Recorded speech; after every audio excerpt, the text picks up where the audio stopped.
میں ہوں ادریس الرحمن، حاضر خدمت ہوں آپ کے سامنے ٹو بی لیڈر کے پلیٹ فارم سے۔ یہ چینل بہت عرصے سے میرے زیر خیال تھا، زیر تجویز تھا، لیکن کچھ وجوہات سے میں اس میں تاخیر کر رہا تھا۔ لیکن کرونا کے انسیڈنٹس کی وجہ سے جب خاص طور پہ در پہ ہمیں یہ انفارمیشن سننے کو ملتی ہے کہ پاکستان میں اس وقت کچھ حالات نہیں ہیں، کیجولیٹیز بہت ہو سکتی ہیں، حکومت کچھ نہیں کر رہی، یہ ساری چیزیں ایران کی وجہ سے، آنے والے زائرین کی وجہ سے ہوئی ہیں، تو ان حالات میں بڑا ضروری ہو گیا تھا کہ میں آپ لوگوں سے شیئر کروں اپنی وہ کچھ انسائٹ جو کہ پچھلے کچھ عرصے سے میں محسوس کر رہا تھا۔ بات یہ ہے کہ یہ ساری باتیں ٹھیک ہیں، گورنمنٹ کی نااہلی بھی ہے، مس مینجمنٹ بھی ہے، لیکن بات یہ ہے کیا پاکستان میں کرونا ہی صرف پاکستان ہی میں پھیلا ہے؟ کیا چائنا کے بعد اور ایران کے بعد کیا کرونا پاکستان ہی میں ہے؟ اس وقت اپ ڈیٹ یہ بتا رہا ہے کہ کرونا 185 ملکوں میں پھیل چکا ہے۔ ان میں سے بہت سے ملک تو ایسے بھی ہیں جو چین اور ایران کے ہمسائے نہیں ہیں، تو اس لیے یہ وقت ایسی باتیں کرنے کا نہیں ہے۔ کرونا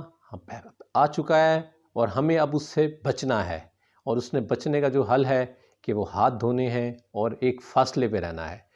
لیکن بات یہ ہے کہ یہ ایک ایسا صورتحال ہے جس کو آپ عذاب الہی بھی کہہ سکتے ہیں اور اللہ کی آزمائش بھی کہہ سکتے ہیں، اور ایسے موقع پہ اللہ ہی کی طرف رجوع کیا جاتا ہے۔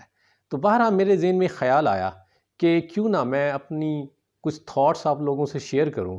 کیونکہ بہت عرصے سے میں محسوس کر رہا تھا کہ ہم بدلتے حالات اور گزرتے وقت کے ساتھ ساتھ بہت سارے چیلنجز کو فیس کر رہے ہیں، اور ان چیلنجز کا حل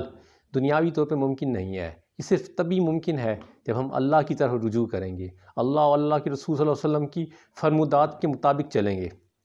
تو اس منظرنامے میں مجھے بڑی ریلیونس محسوس ہوئی کہ غزوہ بدر کو ہمیں اپنی زندگیوں میں شامل کرنا چاہیے۔ غزوہ بدر، جیسے کہ ہم بہت سے لوگ جانتے ہیں کہ یہ وہ جنگ ہے جو آپ صلی اللہ علیہ وسلم نے ہجرت کے بعد کفار کے ساتھ کی، اور اللہ تعالیٰ نے اس میں آپ کو کامیابی دی، لیکن اس کے بہت سارے پوشیدہ حصے ہیں، بہت ساری ایسی جزویات ہیں جو ہمیں باوجود یا توجہ نہیں دی، یا ہمیں اس پہ تھوڑا زندگیوں میں شامل کر لیں۔ میں ان کچھ پوشیدہ اور ان چھوٹی چھوٹی جزویات کا ذکر کروں گا، اور اس کے بعد ہم یہ دیکھیں گے کہ غزوہ بدر کیوں ہمیں اپنی زندگیوں میں نافذ کرنے کی ضرورت ہے۔ آپ بہتر جانتے ہیں کہ نبی صلی اللہ علیہ وسلم نبوت کے اعلان کے بعد 13 سال مکہ میں رہے، اور آپ صلی اللہ علیہ وسلم نے وہاں اسلام کی تبلیغ بھی کی، نہ صرف مکہ میں کی بلکہ آپ نے مکہ کے آس پاس بھی اپنے وفود بھیجے، اور وہاں کافی حد تک کامیابی ہوئی تھی۔ مسلمانوں کی کافی ساری تعداد مکہ میں مسلمان ہو چکی تھی، لیکن قریش کے نظام میں آپ صلی اللہ علیہ وسلم کو بھی وہ آزادی حاصل نہیں تھی کہ آپ اسلام کے ان اصولوں کو عملی طور پہ، تو اس لیے ایک بڑی شدت سے ضرورت تھی کہ کوئی ایسی سرزمین میسر ہو جہاں آپ صلی اللہ علیہ وسلم اسلام کے آفاقی اصولوں کو تمدنی زندگی کی صورت میں اب نافذ کر سکیں۔ تو کچھ ایسے واقعات ہوئے جس نے ان تمام چیزوں کو تقویت بھی دی، اور جو کمیاں تھیں وہ ان کی ازالہ بھی ہوا۔ ہجرت سے پہلے سال میں مدینہ صلی اللہ علیہ وسلم سے حج کے موقع پر رات کی تاریکی میں ملے، اور انہوں نے اسلام قبول کیا۔ نہ صرف قبول کیا بلکہ آپ صلی اللہ علیہ وسلم اور آپ کے ساتھیوں کو یثرب میں آنے کی دعوت دی۔ آپ صلی اللہ علیہ وسلم کے لیے یہ ایک بہت بڑی نعمت متربک تھی، کیونکہ اس وقت کے جو حالات تھے آپ صلی اللہ علیہ وسلم کو بھی محسوس ہو رہا تھا کہ یہاں زیادہ دیر تک رہنا ممکن نہیں ہے، اور اللہ تعالیٰ کی طرف سے بھی اذن تھا کہ آپ یہاں سے کوچ کریں۔ لیکن اس دعوت میں آپ صلی اللہ علیہ وسلم کو تو بہت ساری بلیسنگز ملیں، لیکن خود اہل یثرب کے لیے بڑے سوالات تھے کہ آیا وہ یہ دعوت صرف سطحی طور پہ دے رہے تھے؟ کیا وہ اس دعوت کے مضمرات کو جانتے تھے؟ کیونکہ قریش اس وقت کی نہ صرف سماجی، معاشی اور سیاسی بڑی طاقت تھی، تو قریش سے ٹکر لینا سرزمین عرب میں اتنا آسان کام نہیں تھا۔ تو اہل مدینہ یعنی اس وقت کے اہل یثرب کی اس دعوت کو آپ صلی اللہ علیہ وسلم نے قبول کیا، اور اس پہ ایک باقاعدہ ایک بیعت ہوئی جسے بیعت عقبہ ثانیہ کا نام دیا جاتا ہے۔ جب یہ بیعت عقبہ ثانیہ وقوع پذیر ہوئی تو قریش کے لیے مسئلہ کہ یہ کیا ہو گیا ہے، کیونکہ آپ صلی اللہ علیہ وسلم اگر مکہ سے مدینہ چلے جاتے ہیں اور مدینہ میں آپ اسلام کی ترویج شروع کرتے ہیں، تو قریش کے لیے ایک خطرہ یہ بھی شروع ہو گیا تھا کہ قریش کا جو ایک اور اہم تجارتی راستہ جو مکہ سے شام کا تھا وہ مدینہ کی نواح میں سے گزرتا تھا، اور یہ بڑی اہم تجارتی شاہراہ تھی، اور اس تجارتی شاہراہ سے تقریباً اس زمانے میں 2.5 لاکھ اشرفی سالانہ کا کاروبار ہوتا تھا۔ تو قریش کے لیے مطلب یہ سمجھنا شروع ہو گیا تھا کہ انہیں اس مسئلے کو آسانی سے نہیں لینا، اور اس کو انہوں نے کوئی نہ کوئی سدباب کرنا ہے۔ آپ صلی اللہ علیہ وسلم جب قریش کے مظالم سے تنگ آ کے آہستہ آہستہ اپنے صحابہ کرام کو کہا کہ وہ مدینہ کے لیے رخصت ہو جائیں، اور آخر میں آپ صلی اللہ علیہ وسلم بھی حضرت ابوبکر صدیق کے ساتھ مدینہ تشریف لے گئے، اور اس حوالے سے یہ کافی ساری معلومات آپ لوگوں کے ہیں کہ کس طرح سے انہوں نے وہاں سے نکلے اور کس طرح قریش نے ان کے لیے مسائل پیدا کیے۔ جب آپ صلی اللہ علیہ وسلم مدینہ پہنچ گئے اور آپ نے مدینہ میں ایک تمدنی ریاست کا بنیاد رکھی، اور آپ نے ان تمام اصولوں کو نافذ کرنا شروع کیا جو اسلام ان کو سکھا چکا تھا، جو ایک مسلم معاشرہ کی بقا کے لیے اور اس کی ترویج کے لیے ضروری تھا۔ اس کے ساتھ ساتھ آپ صلی اللہ علیہ وسلم نے سیاسی طور پہ بھی کچھ اہم اقدامات کیے۔ آپ نے مدینہ اور اس کے نواح میں جو قبائل تھے ان کو اسلام کی دعوت دی۔ جو قبائل اسلام قبول کر گئے تو ٹھیک ہے، جن سے نہیں بھی ہوا، جو یہودی تھے، تو آپ صلی اللہ علیہ وسلم نے ان کے ساتھ سماجی معاہدے کیے، بلکہ ڈیفنس معاہدے کیے، جن کے روح سے یہ طے تھا کہ ان میں سے کسی ایک پہ حلیف پر جو حملہ ہے وہ دوسرے حلیف پر حملہ کنسیڈر ہوگا۔ آپ صلی اللہ علیہ وسلم نے جب اس سے فراغت حاصل کر لی اور جب آپ یہ استحکام حاصل ہو گیا تو آپ صلی اللہ علیہ وسلم نے مدینہ سے جو کہ نواح سے گزرنے والے راستے جو کہ مکہ اور شام کے درمیان تجارت کا ذریعہ تھے، آپ نے ان پہ دستے بھیجنا شروع کیے۔ یہ تقریباً 6 مہمات ہیں، ان میں سے 3 کو سریہ کہا گیا ہے اور 3 کو غزوہ، یعنی 3 میں آپ صلی اللہ علیہ وسلم شریک ہوئے تھے اور 3 میں آپ صلی اللہ علیہ وسلم نے اپنے کسی صحابی کو اس کی نیابت دی تھی۔ تو اس میں ایک واقعہ یہ بھی ہوا کہ آپ صلی اللہ علیہ وسلم نے ایک سریہ کا جو بھیجا، انہیں ذمہ داری دی گئی تھی کہ انہوں نے طائف اور مکہ کے درمیانی راستے میں گزرنے والے قافلوں کی کھوج لینی تھی۔ تو ہوا یوں کہ وہ ایک وہاں سے قافلہ گزر رہا تھا، تو جو صحابی تھے انہوں نے موقع دیکھا کہ انہوں نے وہاں ان سے لڑائی ہوئی، اور لڑائی میں ان کا ایک بندہ مار دیا اور ایک کو پکڑ لیا اور کچھ مال تجارت لے کے واپس آئے۔ آپ صلی اللہ علیہ وسلم نے اس پہ تھوڑا سا ناراضگی کا اظہار کیا، کیونکہ آپ صلی اللہ علیہ وسلم کا مقصد قطعاً اس طرح کی کوئی مہم جہی میں نہیں تھا، بلکہ صرف ایک کھوج لینا تھا۔ تو اس واقعے نے بھی قریش کے جذبات کو بڑھا دیا تھا، اور قریش کی جو سنگینیاں تھیں وہ بڑھ چکی تھیں۔ تو غزوہ بدر سے پہلے آپ صلی اللہ علیہ وسلم نے ایک مارکے کی خود سربراہی کی، اور آپ ایک قافلے کی تلاش میں گئے۔ وہ قافلہ ابو سفیان مکہ سے لے کے شام کی طرف جا رہے تھے، لیکن آپ صلی اللہ علیہ وسلم جب اس مقام تک پہنچے تو وہ قافلہ وہاں سے گزر چکا تھا۔ جب ابو سفیان شام سے واپس مکہ آ رہے تھے تو ان کے پاس 50,000 اشرفی کا مال تجارت تھا۔ ان کے پاس محافظ اتنے زیادہ نہیں تھے، تو ابو سفیان نے یہ بھانپتے ہوئے کہیں مسلمان مجھے لیں، تو انہوں نے ایک تیز رفتار سوار جو ہے مکہ بھیجا کہ مکہ سے مدد طلب کی جائے۔ جب وہ سوار اپنے مکہ پہنچا تو اس نے عرب روایات کے تحت اس نے اپنے اونٹوں کے کان کاٹ دیے، ان کی زبانیں چیر دیں اور خود کپڑے پھاڑے، مال تجارت کی خبر لو، تمہارا مال جو ابو سفیان کے ساتھ ہے، محمد صلی اللہ علیہ وسلم اپنے آدمی لے کر ان کے در پہ ہو گئے ہیں، اور مجھے امید نہیں کہ تم انہیں پا سکو گے، دوڑو مدد کرو۔ تو یہ وہ سچویشن تھی جس میں قریش نے فوری طور پہ فیصلہ کیا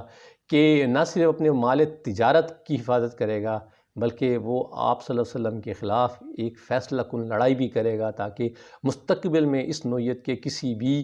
مسئلے سے وہ دوچار نہ ہوں۔ تو اس سلسلے میں مختلف روایات ہیں کہ 1,000 سے زیادہ کا یا 1,000 کا دستہ جو ہے جو نکلا، جس میں 100 گھوڑ سوار تھے اور 900 اونٹ تھے۔ ان میں 700 افرادوں کے پاس زرع بختر تھی، اور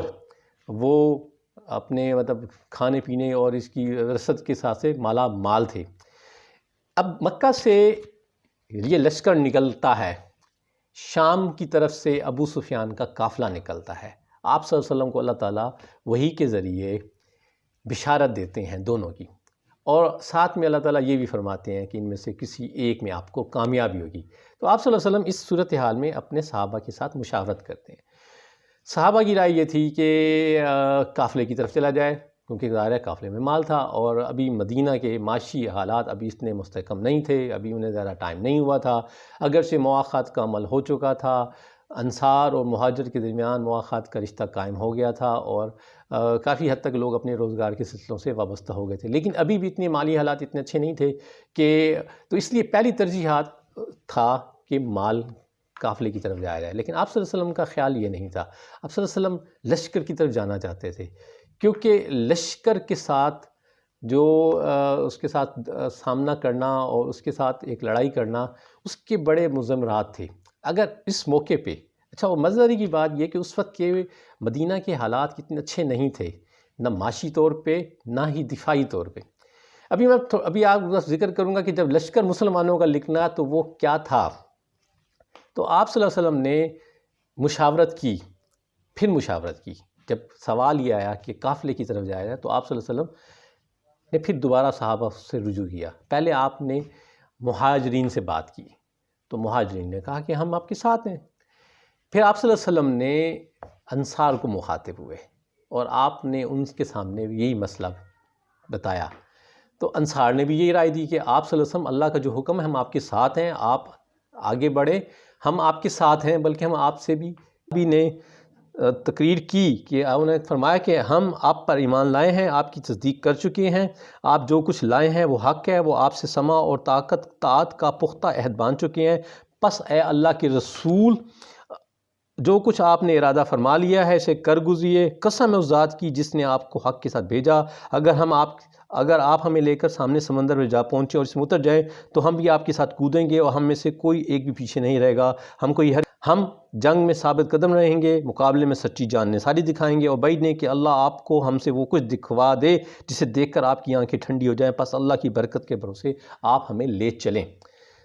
تو صاحبو دوستو، فیصلہ ہو گیا کہ اب قافلے کی بجائے لشکر کا مقابلہ کرنا ہے، تو مدینہ سے مسلمانوں کا لشکر نکلا۔ اب آپ یہ دیکھیں یہ لشکر کیا ہے، یہ لشکر اس میں 300 سے زائد افراد تھے، جس میں 86 مہاجر اور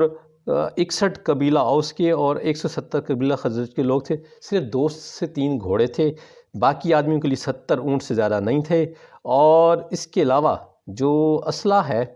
وہ بھی مختلف روایات ہیں کہ 2 سے 3 تلواریں تھیں اور کچھ چھوٹے موٹے ہتھیار تھے۔ اب آپ یہ دیکھیں کہ یہ سر و سامانی، اور آپ یہ ساری میں پیچھے آپ کو ساری سچویشن بتانے کا مقصد بھی یہ تھا کہ یہ جنگ کوئی آنن فانن نہیں ہو رہی تھی، یا یہ لشکر ایک دم نہیں آیا تھا، اس حوالے سے منظرنامہ پہلے سے بن رہا تھا۔ ٹھیک، آپ صلی اللہ علیہ وسلم کو بھی ذہنی طور پہ تیاری تھی، قریش کی طرف سے یہ دھمکیاں بھی تھیں، بلکہ اس سے پیشتر میں آپ کو تھوڑا سا ایک اور بات بتاؤں کہ جب آپ صلی اللہ علیہ وسلم ہجرت کر چکے تھے تو مدینہ سے حضرت سعد بن معاذ مدینہ سے عمرہ کرنے گئے، وہ امیہ بن خلف کے مہمان تھے اور طواف کرے تھے، تو ابو جہل نے یہ کہا کہ آپ اگر امیہ بن خلف کے مہمان نہ ہوتے تو زندہ یہاں سے نہ جا سکتے، تو حضرت سعد نے ان کو کہا تھا کہ اگر میں تم کو اس چیز سے اگر تم نے مجھے اس چیز سے روکا تو میں تم کو اس چیز سے روکوں گا جو تمہارے لیے اس سے شدید تر ہے، یعنی مدینے پر سے تمہاری راہ گزر۔ تو یہ ساری باتیں پہلے سے تھیں کہ یہ قریش کی طرف سے دھمکی بھی تھی، قریش نے یہ دھمکی بھی دی تھی پھر ان مدینہ کے صحابہ کو کہ آپ نے یہ کام کیا ہے اور ہم آپ کو اس کی سزا دیں گے، ٹھیک۔ اور اس سے پیشتر عبداللہ بن ابی کو کفار یہ خط لکھ کے نبی صلی اللہ علیہ وسلم کے خلاف مطلب ان کے خلاف قاتلانہ حملے کی ان کو وہ تنبیہ دے چکے تھے کہ اگر آپ یہ نہ کیے تو ہم آپ مدینہ پر حملہ کر دیں گے، چونکہ نبی صلی اللہ علیہ وسلم نے عبداللہ بن ابی کی اس حرکت کو ناکام کیا تھا۔ تو یہ سارا منظرنامہ پہلے سے موجود تھا، یہ جنگ یا یہ لشکر کوئی اچانک نہیں آ رہا تھا۔ تو اب آپ یہ دیکھیں کہ مسلمان اس بے سر و سامانی کے عالم میں تھے، ان کے پاس نہ باقاعدہ کوئی فوج تھی، نہ باقاعدہ جنگ حرب تھا، مطلب 2-3 تلواریں، 3-4 گھوڑے، 70 اونٹ، 300 لوگ، سوچیں کیا منظرنامہ ہے۔ تو آج کل کے دور میں ہمیں دیکھیں کہ ہم کس ترقی کے دور میں بیٹھے ہیں، ہمارے پاس کیا کیا چیزیں ہیں اور ہم کیا کیا اپنی زندگی میں ناشکریاں کر رہے ہوتے ہیں۔ تو مختصر یہ کہ صحابہ نکلے، اور بڑے مزے کی بات یہ ہے کہ یہ کوئی مدینہ سے ایسے باہر نہیں نکلے تھے، بیسیکلی اب قافلہ جا رہا تھا شام سے مکہ کی طرف، ٹھیک ہے۔ یہ مطلب اگر آپ لوگ جو لوگ بھی مدینہ گئے ہیں دیکھا ہے انہوں نے، تو یہ مطلب یہ یمبو اور یہ اس طرف بحیرہ احمر کے اس طرف کا علاقہ تھا۔ مدینہ سے اس کی مسافت آج کل کے زمانے میں بھی کوئی 159 کلومیٹر ہے، تو آپ ہم دیکھیں اچھا خاصا سگنیفیکنٹ فاصلہ ہے، یعنی کچھ دن لگے ہوں گے وہاں جانے کے لیے۔ تو آپ صلی اللہ علیہ وسلم مطلب نکلے ہیں، تو آپ یہ دیکھیں کیا ساز و سامان ہے اور کس سے لڑنے جا رہے ہیں، اور قریش سے، جو کہ اس وقت کی بہت بڑی طاقت تھی۔ تو میں بہرحال اس لیے آپ سے کہہ رہا ہوں کہ غزوہ بدر کو کیوں ہم اپنی زندگیوں میں اپنا حصہ بنائیں، کہ جب آپ بے سر و سامانی میں ہیں، آپ کے پاس دنیاوی وسائل نہیں ہیں، تو آپ کبھی مت یہ سمجھیں کہ آپ کامیاب نہیں ہوں گے، بلکہ اللہ کو اپنا حامی و ناصر بنائیں۔ جب اللہ کو اپنا حامی و ناصر بنائیں گے تو پھر اللہ بھی آپ کی مدد کریں گے۔ پھر آپ کے سامنے وہ قصہ ہے کہ جب صحابہ بدر میں پہنچے، پھر ان کا کفار سے آمنا سامنا ہوا، تو دیکھیں بڑی عجیب کیفیت ہے کہ ایک طرف باپ تھا، ایک طرف بیٹا تھا، ایک طرف بھائی تھا، ایک مطلب کہیں صحابہ میں سے کوئی باپ تھا تو کفار میں بیٹا تھا، کفار میں اگر باپ تھا تو صحابہ کی طرف مسلمانوں کی طرف بیٹا تھا، کہیں بھائی تھا کفار میں اور کہیں بھائی تھا صحابہ میں مسلمانوں میں۔ آپ یہ دیکھیں یہ کیفیت کہ وہاں رشتہ، خون، نسب کوئی اہمیت نہیں تھی، اہمیت تھی تو اللہ کے حکم کی۔ تو پھر نبی صلی اللہ علیہ وسلم نے بدر کے میدان میں ایک دعا کی تھی، اور انتہائی خضوع کے ساتھ اللہ تعالیٰ سے دعا کی کہ خدایا یہ قریش ہیں، اپنے سامان غرور کے ساتھ آئے ہیں تاکہ تیرے رسول صلی اللہ علیہ وسلم کو جھوٹا کریں۔ خداوند اب آ جا تیری وہ مدد جس کا تو نے مجھ سے وعدہ کیا تھا۔ اے خدا اگر آج یہ مٹھی بھر جماعت ہلاک ہو گئی تو روز زمین پر پھر تیری عبادت نہ ہوگی۔ یہ دعا کی آپ صلی اللہ علیہ وسلم نے۔ پھر آپ نے یہ دیکھیں کہ وہ مارکہ ہوا، اس مارکے میں جو اس کی کافی حد تک آپ مطلب معلومات جانتے ہیں، میں اس کی ڈیٹیل میں نہیں جانا چاہتا۔ اس میں 70 کفار کے سردار بڑے بڑے طاقتور قتل ہو گئے، 70 قیدی بن کے آئے، اور ڈھیر سارا مال غنیمت آیا۔ یہ مسلمانوں کی مطلب زندگی میں پہلا مال غنیمت تھا۔ اس سارے کی تفصیل سورہ انفال میں ذکر موجود ہے، بلکہ سورہ انفال کے بارے میں مفسرین کی یہ رائے ہے کہ یہ پوری کی پوری صورت ایک ہی تسلسل میں ہے، اور گمان یہی ہے کہ یہ ایک ہی تسلسل میں ہی نازل ہوئی ہے، اس میں کوئی گیپ نہیں ہے، بلکہ ایک سپیچ ہے۔ اور اللہ تعالیٰ نے اس میں پھر اس کو جو سمرائز کیا اس صورت میں، کہ اللہ تعالیٰ نے مسلمانوں کی ان خامیوں کو بتایا جو اخلاقی حیثیت سے مسلمانوں میں موجود تھیں۔ پھر یہ بتایا کہ اس فتح میں تائید الہی کا کتنا بڑا حصہ تھا، تاکہ وہ لوگ اپنی جرأت اور تو بیسیکلی اس سارے منظر چیزوں کا بتانے کا آپ کو مقصد یہ تھا کہ مسلمان انتہائی قلیل وسائل کے ساتھ تھے، اللہ تعالیٰ کس کی مدد طلب کی، اللہ کے اذن سے نکلے تھے، اللہ سے مدد طلب کی، اور اللہ نے پھر مدد دی اور ان کو کامیاب کیا وقت کی طاقتور ترین قوت کے خلاف۔ مفسرین کی رائے ہے کہ ہر امت میں جو انبیاء کے نام ماننے والے تھے ان پہ عذاب آئے، تو نبی کریم صلی اللہ علیہ وسلم کی امت میں کوئی عذاب ایک دم نہیں آیا، بلکہ وہ قسطوں کی صورت میں تھا، اور جو پہلا عذاب قریش کے لیے نازل ہوا وہ غزوہ بدر ہے۔ تو اب غزوہ بدر کے جو سبق ہمیں ملتے ہیں کہ دنیا کے وسائل معنی نہیں رکھتے، دنیا کی طاقتیں معنی نہیں رکھتی،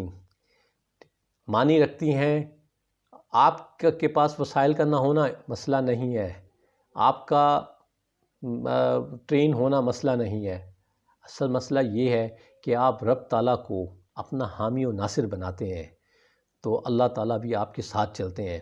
اب اس منظرنامے میں آپ بڑی انٹرسٹنگ بات یہ ہے کہ آپ صلی اللہ علیہ وسلم اگر غزوے کے لیے نہ نکلتے، اللہ تعالیٰ سے دعا کرتے تو اور دعائیں ہی کرتے، تو قریش کی کیا ہمت ہو سکتی تھی کہ وہ نبی صلی اللہ علیہ وسلم کو یا مسلمانوں کو نقصان پہنچاتا؟ لیکن کیونکہ اللہ تعالیٰ کا جو نظام اور نبی صلی اللہ علیہ وسلم کا عمل، اس میں حرکت کی بڑی ہے کہ آپ کو جستجو کرنی ہے نتائج، اور یہ اللہ تعالیٰ کی اس پہ ہیں، ہمیں چھوڑ دینی چاہیے۔ تو اس لیے ہمیں زندگی میں جہاں کہیں بھی مشکلات کا شکار ہے، ہاں جہاں کہیں ہمیں یہاں پر وسائل نہیں ہے،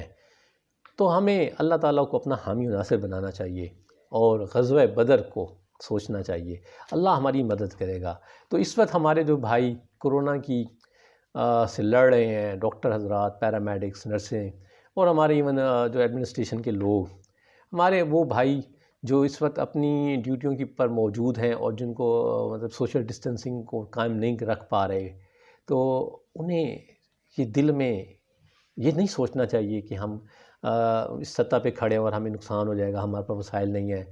تو انہیں یہ جذبہ سامنے رکھنا چاہیے کہ اللہ ہی صرف ان کی مدد کرنے والا ہے اور اللہ ہی ان کی مدد کو کرے گا۔ تو یہ میری پہلی کاوش تھی ٹو بی لیڈر کے فورم سے، امید ہے آپ لوگوں کو پسند آئے گی انشاءاللہ، اور بھی اس سے ملتے جلتے موضوعات، بلکہ اگلا موضوع جو مجھے بڑا